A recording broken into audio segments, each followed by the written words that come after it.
Welcome to Aurei Plays 7 Billion Humans, episode 9.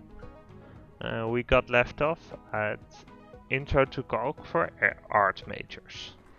So I guess we're gonna get some mathematics here.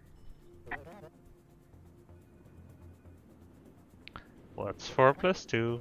Yeah, okay.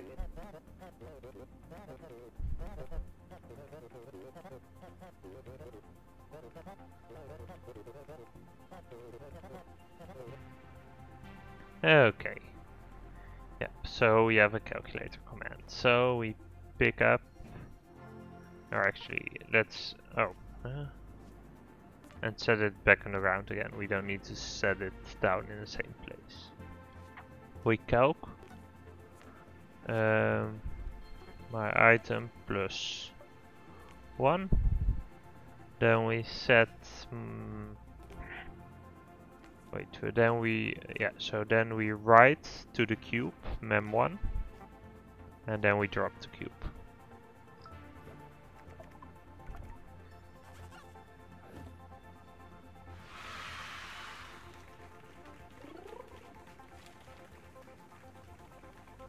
Okay, that's fairly doable. Yeah, let's switch it up and do seek and destroy. I'll probably do the 3 afterwards and break my rule of going by the numbers, because these are really in the same line, and here we get some new commands.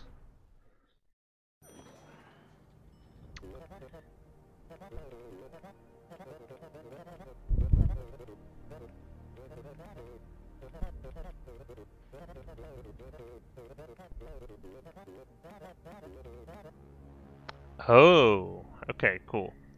Okay, so they're saying copy and paste the previous assignment. I think that's a good idea, so let's actually follow that up.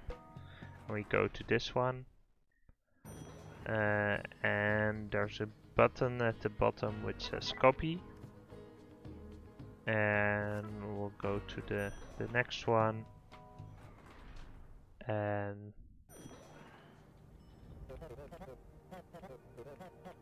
yeah, we got this.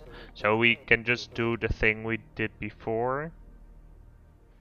So the fun part is, because we walk all the way down to shred this thing, we can use the exact same logic. So what we can just do is, whenever we give to this, when we give to the shredder, we can just jump back to the beginning, and we reset the whole thing.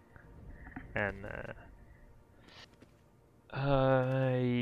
oh, interesting. There could be going something wrong with this idea if there's multiple 99s in one in several lines. So it might be, it will be fine because there are so few cubes in this line. But if there were a lot of cubes in this line, this 99 could be picked up by one of the other workers, which would likely cause a failure. But as it is, I think we're fine. Mostly because they're actually quite in sync. So they'll be fine. Let's see.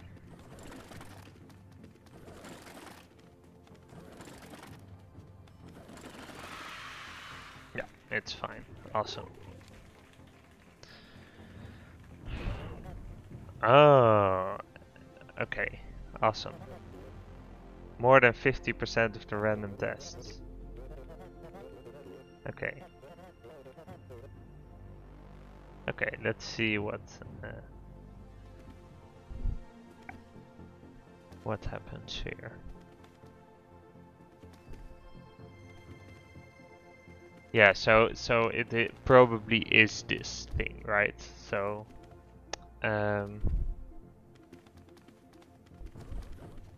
what we want to do is, we want to make this a non-strict inequality, and we want to set it to nothing here, and then just see where we go.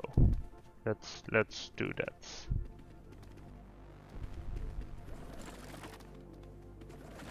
Let's see where it fails. Probably near the end, right? Yeah, so someone else will pick up this, one of these cubes, and they'll be mad about it.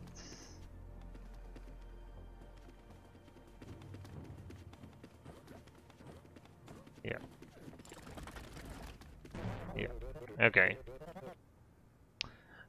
So we want to make this a non-strict inequality, and we want to set this to, I guess, the nearest wall is fine. And if they have no cubes in a row, they'll just try to pick up a wall, which I hope won't crash it, but let's see.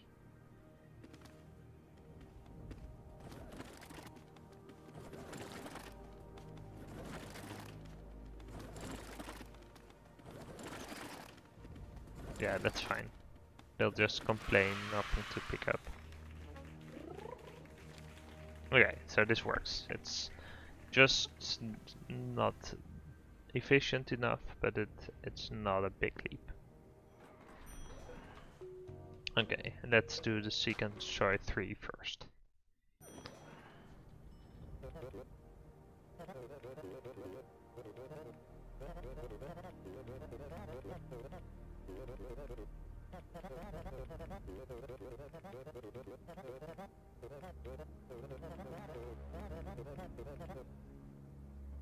Ooh, interesting.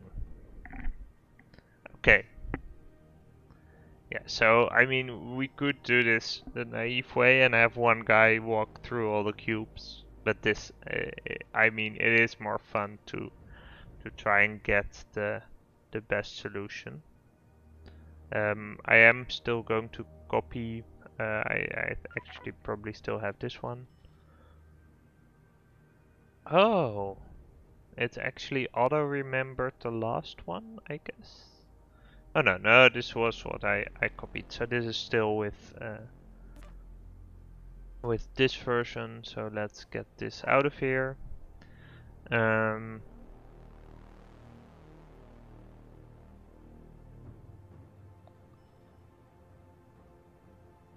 Yeah, so at the end, if we have a wall,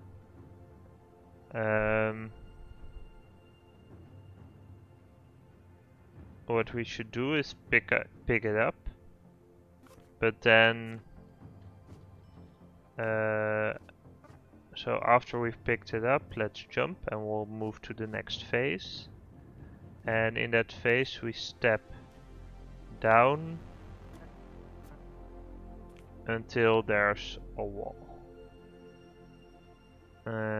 So step down if there's if below there's not a wall. So we can repeat this. Below is not a wall, step down, jump. Okay, else. Then at some point they're in position.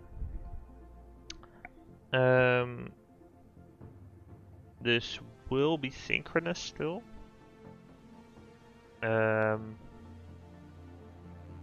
So we can use this to find workers, right? So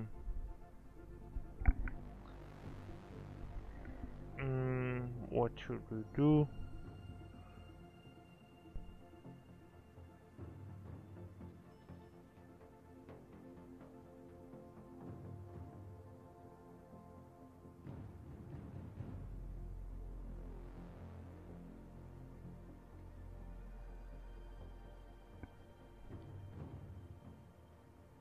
Okay, so I'm going to...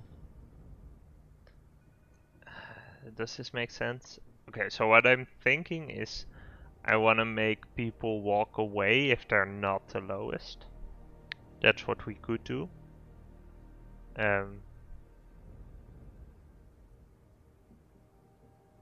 that it's hard, kind of hard to get a finishing criterion out of that.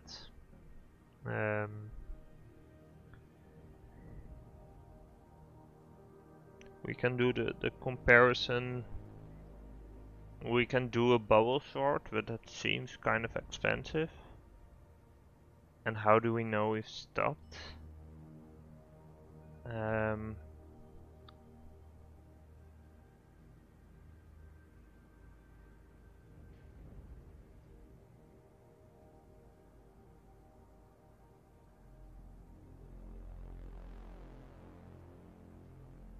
I mean, at the end, we all have a cube, right? So we can put down the cube and just get the lowest one. That's probably the easiest. So we don't need to walk all the way down.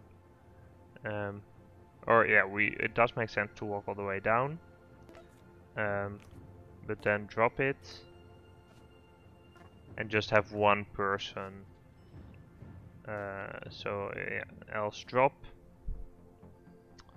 And then this guy is the special one. So if to the right you have a hole, then you're special. Else you're done.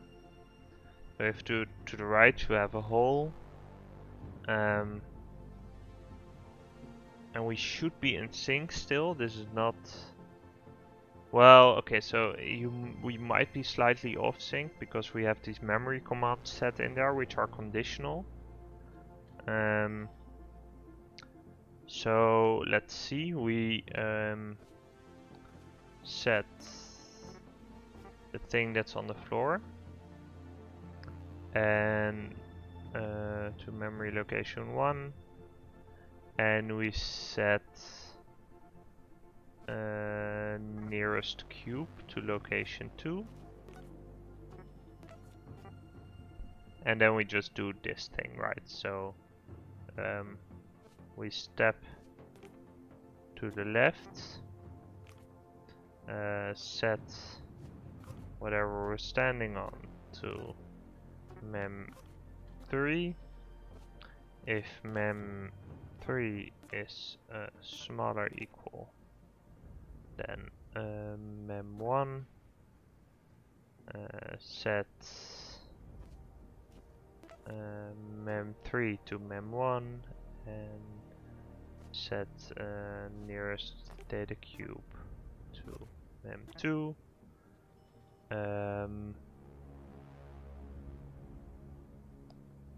If that's what we do, if here there's a data cube, then we do all this.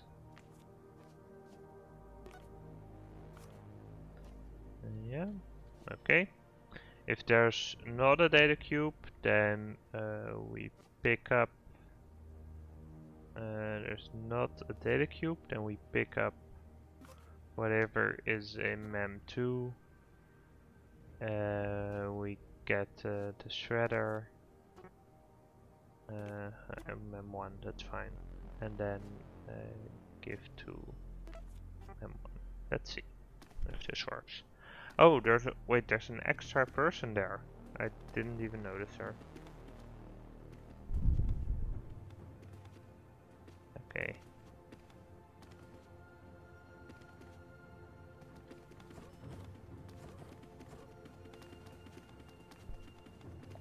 This will fail miserably.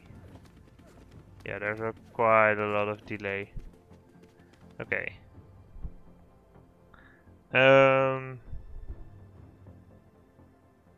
Let's see.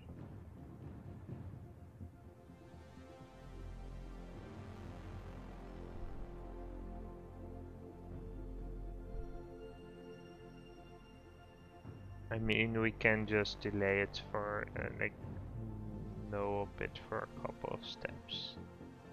It's kind of painful, but it will work. Oh, that's really dirty, but yeah. So we can stall this guy for a bit. I don't really see how having an extra one here helps. I mean, if we give her the special task, it's the same thing. I mean, yeah, it does sort of make sense to have her do it. Um, so let's say that instead of if you're here, if you're to the left, you have a wall, and then you need to do a couple of steps. So actually, let's do this. If below you have a shredder, and then you're the special one. So then we can stall a bit by walking this way, and then it's kind, yeah, I still don't like it, but it will ensure that everyone is in place when she arrives like here. Then we can just execute this routine and nothing will be out of place. Step right, step left, then we step right for as long as to the right there's not a hole. So we repeat this. So if there's not a hole, then we jump, and then we can do this. So this will work. Okay, maybe it won't work. Oh yeah. So okay. So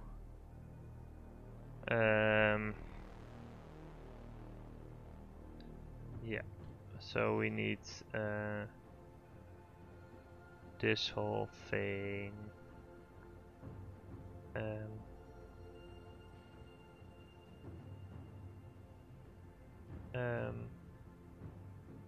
We need this to be here, and then it will be fine. Okay, maybe not. Else, and if it's shredder. Okay. Okay, so let's see. Let's just do it the dirty way. So if it's not a shredder or a wall,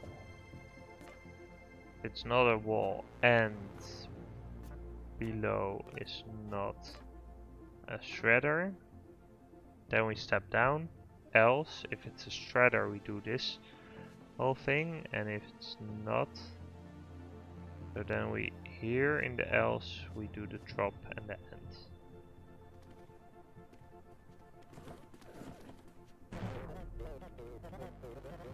Okay, that didn't quite work, but we got a little further than we thought. Let's see. So, oh yeah, okay. So this step left needs to jump somewhere, right? So here, once we've checked it, if it's, yeah, as long as we keep stepping on data cubes, we want to do this. Let's see. Yeah, there we go. That was pretty fun. Interesting. There is clearly a faster way to do this. So with the girl on the left, I'm walking back and forth. That might save this, but it's 15 ticks. Yeah, that might just be the difference. But it's still, yeah, that's probably the difference, but maybe there's something else I'm missing. Okay, cool one. This is really something where you see that there's the possibility of having different tasks for different humans, and getting some efficiency that way, and we really use parallelism and split up a problem into multiple parts. I mean, of course, you can do this relatively simply by having one person, yeah, just walk through it all, but yeah, it's pretty fun. If you can read each other's memory, this could be a lot more efficient, but I don't think you can. Okay, let's call it an episode. I'll see you next time.